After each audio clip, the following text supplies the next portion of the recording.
ายใจสั่งคนหลายใจจะหาผู้ใดหักไทยแท้นี้หากจริงก็บอกอย่ารอให้ซ้ำหรือดี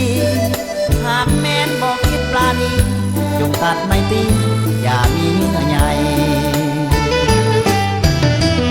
สั่งคนหลอกลวงสั่งคนหลอกลวงบอกหาอย่าห่วงทำห่วงห่วงใหญ่จับปลาสองมือ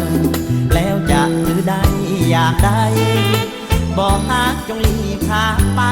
แนวคนลายใจบอกปรารถนาผู้นี้ก็สู้ผู้นั้นก็สู้บอกหูมือใดจะไขประตูวิวาจะอยู่ล่วงโลกหรืออยู่เป็นธรรมทำฟ้าหรือคู่วิวาห้ามออกพบพาสั่งคนหลายใจสั่งคนหลายใจ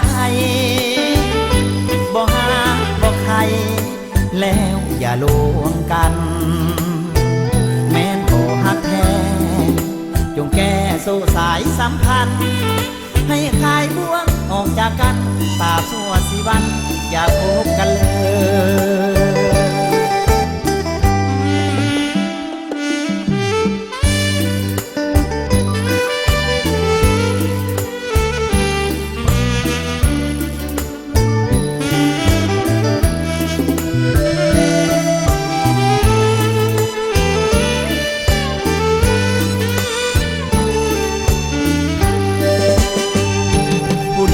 ก็สู้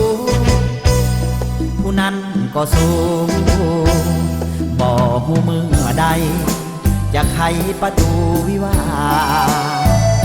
จะอยู่ล่วงโลกหรืออยู่เป็นเท่าทำฟ้าหรือคู่วิวาห้ามออกพบพาสั่งคนหลายใจสั่งคนหลายใจบอกหาบอกใครแล้วอย่าลวงกัน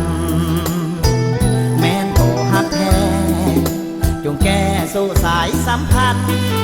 ให้คลายบ่วงออกจากกันตาสัวสิวันอย่าพบกันเลย